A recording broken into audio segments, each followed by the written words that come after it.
Hi friends, today I want to share with you a video that I came across that is from the time when I was dating the person that was abusive towards me. It is a tough video. It is a video where I am essentially trying to convince my parents that I'm fine and that a fight that I had told my parents about was really a misunderstanding and it was my fault. And you might think, why would she do this and what is going on? Um, and I can tell you the reason why I sent this, what I jokingly call the hostage video, is because I was desperately afraid of losing my parents and losing connection to them because of being trapped in this abusive relationship. I did not know how to get out or what to do. I was very exhausted. I was very traumatized from continual abuse. And more importantly, I was also being manipulated psychologically and controlled. I just want to read something to you um, that I wrote down. So, isolation and sleep deprivation are the tools used to begin mind control. Coupled with substance abuse, this can erode your concepts of right and wrong and push you to do things you would not normally do or allow. There is a famous psychologist who studied how to do manipulation, mind washing, brain control, mind washing. I can't even say it, sorry. Mind control, brainwashing, and these are the tools that he used specifically: sleep deprivation and isolation. And multiple women who I've talked to who have been in abusive situations, as I tell them about what I had gone through, they say, oh, that happened to me too.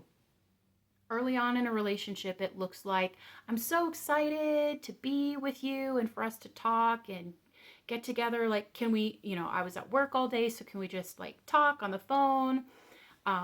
And it'll be late. It'll be 12 o'clock or something like that.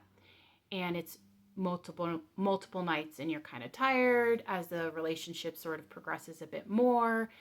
Perhaps they have an emergency at night that requires you to like talk to them and encourage them, and they're upset. And then it can even slip into arguments and problems of that kind. For me, it was at 9:15 without fail. If I had had too many nights in a row of sleeping, suddenly there was a fight. I couldn't tell you what it was about. I don't know how it started, but it would not end until around 1 o'clock, when I would hang up my phone, turn it off, and I knew I would be in a lot of trouble the next day with this person. I knew that they would be angry, and they kept making me promise, like, it hurts me so much when you pull away like that. Don't you love me? Don't you care about our relationship? Aren't you willing to fight for us? I'm willing to fight for us.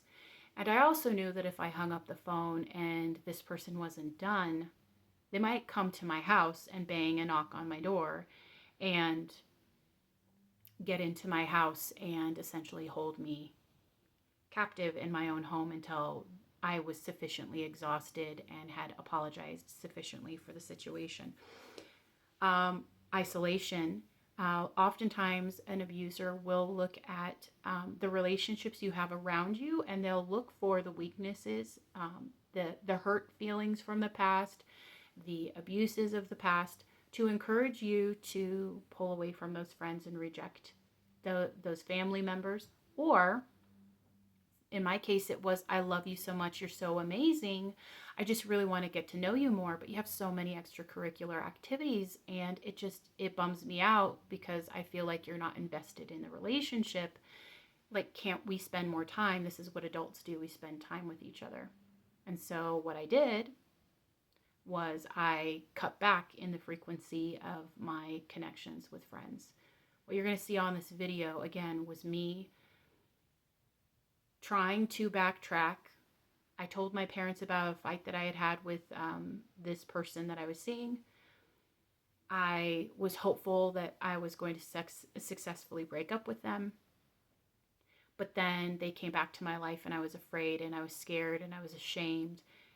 And he specifically said, in order for us to be able to live here in town, for me to ever be comfortable being around your parents, like, I just don't feel like I can show my face and be around them when they're constantly thinking that there is like a problem between us, where you've shared your private information and you've told them about what I'm dealing with.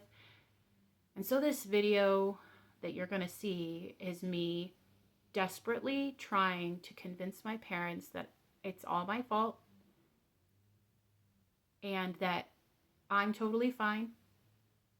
But really, it was me trying to not lose my parents. If you have a family member where you have seen this type of behavior, where they've told you they've divulged secrets or struggles or problems, and then suddenly they're like, no, it's actually me, it's my fault, I'm to blame, there might be something wrong.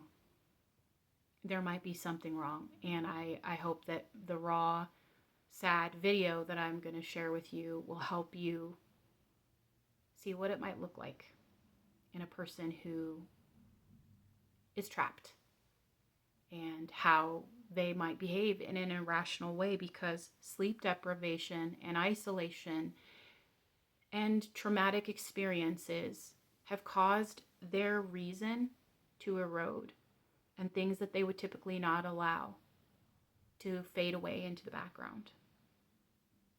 See you after the video.